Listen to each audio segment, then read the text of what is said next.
Yes, hello friends, Fazil here. This is the breakdown. Now, I don't know where the news found you, but I was at work today, and that's where the news found me that Fred Kajubi had been released from prison, which was quite interesting because, just like most of you, at first I also did not believe this particular news because Fred Kajubi's arrest and detention and the amount of time he has been in prison has been wrapped in a lot of conspiracy, has been wrapped in a lot of mystery and such kind of things. Not until the Shadow Minister of Foreign Affairs, Mwadan Kunyinji, came out, went to Turkey with Counsel Anthony Wameri, and they tried to set the record straight, and they tried to put everything through the right channel. That we have now reaped the fruits of their efforts, especially working in a very transparent manner and also leaving no stone unturned in one way or the other. But first and foremost, I would like to thank everyone that has done whatever is possible to make sure that Mr. Fred Kajubi is free. But I would also like to assure you, as I will explain later in the episode, that this is just the beginning, that for as long as Fred is still in Turkey, he is not free and he is not safe. And I will explain later why. But just to tell you, different messages have been coming in to welcome back Comrade Kajubi Rumbuye. For those of you who do not know who Rumbuye is, especially my followers from outside Uganda, Fred Kajubi Rumbuye is a blogger or a vlogger just like me, who is a political activist and passionate about the job he does. To say that he's the most followed individual, I think is it's not to exaggerate, but it's the reality that he was the most followed social media activist in Uganda, because on his live shows he would have over 10,000 people watching him, or 5,000 people at any one time. So clearly the gentleman had a very big impact.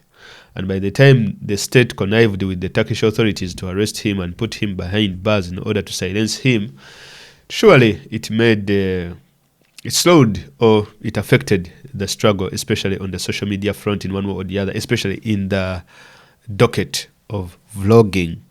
Whereas we continued to demand for his release and so on and so forth. So today, he has been released, which is really good news. Now, His Excellency Robert Kyagulanyi Ssentamu wrote on his Facebook page saying that, "I'm very glad that after several months in detention, political activist Fred Kajubi Rumbuye was yesterday released from jail in Turkey. I'm very grateful to the legal team, our diaspora leadership, and all Ugandans who did everything to see that he gets his freedom." Different messages have also come in from different musicians, the likes of Mickey Wine, parliamentarians like Francis Zake, as well as Chairman Mr. Joel Senyonyi. All these messages have been coming in and pouring in to welcome back Mr. Fred Kajubi Rumbuye. Now, to get into the interesting stuff, what does Rumbuye's release mean? And where do we go from here?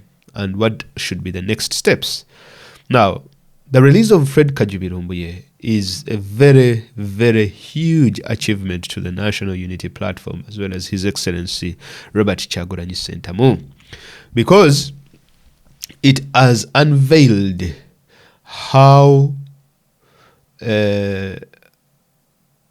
Museveni's government, because these people, we had the Minister of Foreign Affairs who came out on national TV and lied to the world that they have Rumbuye, and lied to the world that Rumbuye is in Uganda. Different people all came out and said that, oh, we have Rumbuye, and even some parliamentarians started to celebrate, oh, we have him, we have him. Some people even in Uganda, we are celebrating, oh, they have him, which is really interesting. But now, this has been like, I don't know if you guys play cards, but it's been like a joker. So someone plays a joker, and you have nothing else left to play. This is what it feels like. So the return of Fred Kajubi is really, really a very big achievement. To manage to pull it off, to manage to fight. And it is another achievement for the social media warriors. Because I know there are some social media activists, of course, that did not like Lumbuye, that did not even post about him, or did not try as much as they could to fight for his freedom, not even post about his arrest. And I know such kind of things have always happened within our fraternity, but I believe that if today they have caught Lumbuye, the next day they will come for you or me, whether you speak what they want or what they do not want. They do not care. They will come for you. So if you do not fight for your own people in your own fraternity as bloggers, then when they come for you, Lumbuye will also keep quiet. But regardless of all those people, whoever did whatever they can, really, this is one thing that shows that really your voice matters. That whenever we do things collectively as individuals, it always reaps fruits in one way or the other. So the release of Fred Kajubi has made Museveni and his government a government of liars. It has portrayed them as liars, and it has portrayed them as people who can never be trusted by their word. For Museveni's world, you always have to see first before you believe. Whatever they say, never believe it. You have to first see first.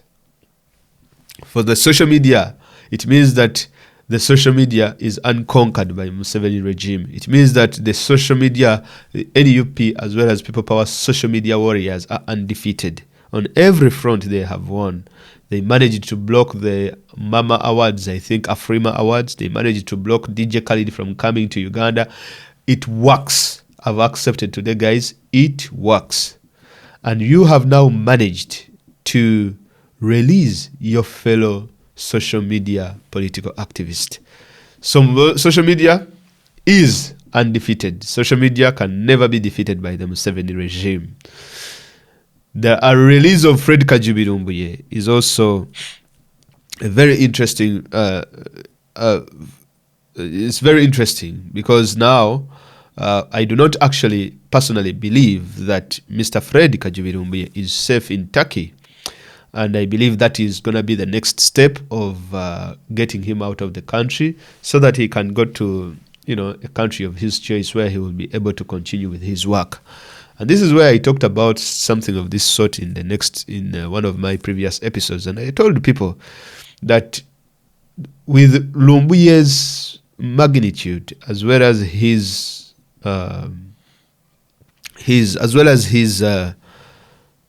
level of effectiveness that he has in this struggle, this should actually become his job, and he should not be doing any other job apart from this. And that is why I told people that if Lumbuye is out of prison, people should help him, work hand in hand with him, and see that he is supported in doing this particular job so that he can concentrate on this job, so that he can minimize the amount of risk that he can get himself into.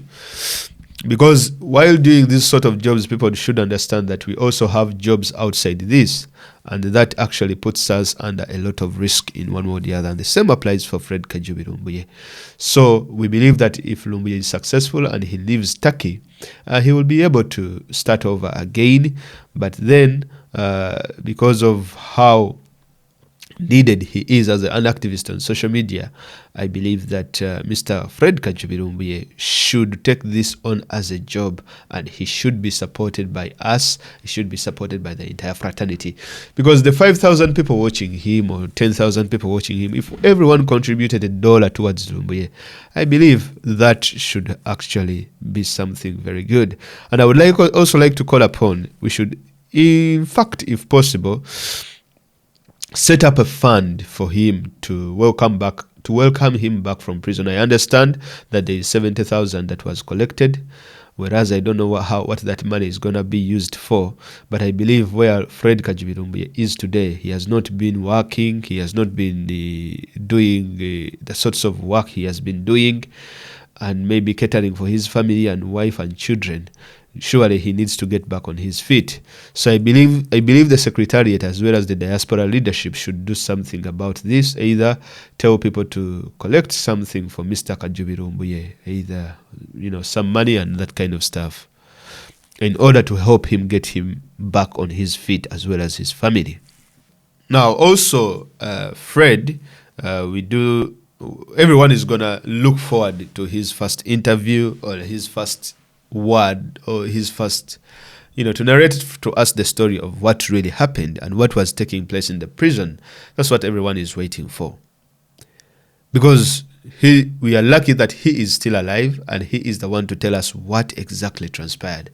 I don't know if he's going to be safe to say it in Turkey, but I believe everyone, that is the story they are waiting for. And this is where I tell people that in Uganda, we do not have real TVs and radio stations or newspapers, because Freddie's story is worth a lot of millions of dollars, millions of shillings, for a newspaper or a TV station that can come out and say, okay, Lumbuye, we need to know your story, and we shall buy your story for 50 million or 100 million. I'm not saying that he should do this, but what I believe is that the rights to his story, because that is a very, very powerful story that he has over there. A person who has 10,000 people following him on social media platforms, I mean, that's a lot. And for everyone being nosy and waiting for what he has to say on what happened to him, man, not everyone, they can wait for their story. No one is waiting, for example, for Mayanja's story if he gets arrested. There's waiting for Mayanja's story, and then there's waiting for Lumbuye's story. So that is where you see that, of course, in Ugandan media has not reached that particular level, because they don't understand marketing. They also don't understand, or they can never accept that some people are really much better than they are, because that is who exactly Mr. Lumbuye is. We also see that we don't know if Lumbuye will be able to speak or talk about things that really happened in the prison and all this kind of stuff, because Turkey does not seem to be safe.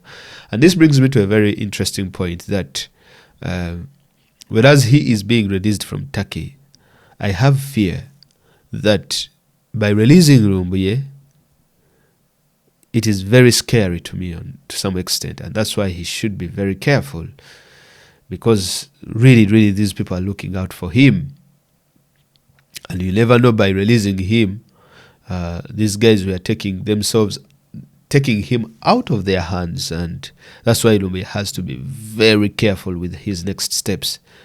I don't think he should take any steps until he has left that country.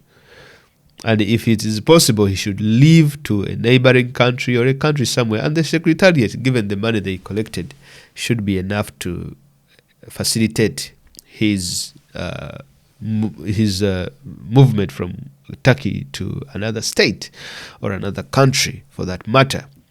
Because for as long as he's still in Turkey, trust me, the Museveni criminal network in Turkey is not settled yet. They need him. They want him. I believe they can even still abduct him and put him on an next plane to Uganda. That can still happen, because abductions are becoming prominent in the country today. Regardless of all that, we would like to welcome back Comrade Fred, and we would like to wish him a happy stay. And I'm really happy that space is now going to be filled again, because surely for all of us who have been doing this job, no one could fill that particular space, however much we tried. You couldn't feel it, It is only Lumbuye is one of a kind, and that's why he's very, very needed in this particular struggle. You might not agree with his modus operandi or a few things he say here and there, but that's a fact of life. You can never agree with everything that is being said or being done. But if you can see the impact of what the gentleman has actually put on the struggle and keeping people within the struggle, you cannot, you cannot appreciate his. You cannot appreciate You cannot appreciate. You cannot fall short of appreciating, the brick that he has added on this particular thing. And that's why I believe that his departure for these couple of months has really been a very big dent within the struggle, but still the struggle has been continuing. We just hope that our comrade stays safe, and we hope that he's back, and we hope that he overall stays safe, because he needs to stay safe and also make sure that he gets out of the country as soon as possible. We shall also be looking forward to his story on what really transpired and what really happened, because at least he has lived to tell the story, like the old adage says. So, Comrade Fred Kajubi, we would like to welcome you back, and for everyone who did whatever they could, thank you very much, and may the Almighty God reward you in everything that you did. But this has been a very big win for the National Unity Platform. It has been a very big win for comrades like Mwada Nkunyenji, who did a tremendous. I mean, I know there are also other people who are doing a lot, the shadow ministers, but Mr. Mwada Nkunyenji has really done a good job in terms of diplomacy. I mean, this guy really deserves a medal. If they have an MP of the month or shadow minister of the month, Mwada Nkunyenji takes it all. Because, like, really, this guy has done a good job. As a shadow minister, he has really done his job. He has really pushed hard. And these people have not been resting. I mean, traveling to Turkey and doing all these sorts of diplomacy, going to embassies. I think I should do an episode about Mr. Mwada Nkunyenji and how he managed to rescue Rumbuye and what he did. And I'll come up with an episode about Mwada Nkunyenji, because I cannot appreciate enough the efforts that this gentleman has done. But above all, also appreciate His Excellency Robert Kyagulanyi Ssentamu. But above all, also appreciate social media warriors. You guys, without you, without the noise you did, without everything that you've done, this could not have been possible. But as I've said, the battle has just begun, because for as long as Lumbuye is still in Turkey, he is not safe. Thank you very much for listening. Have a blessed day. Bye-bye.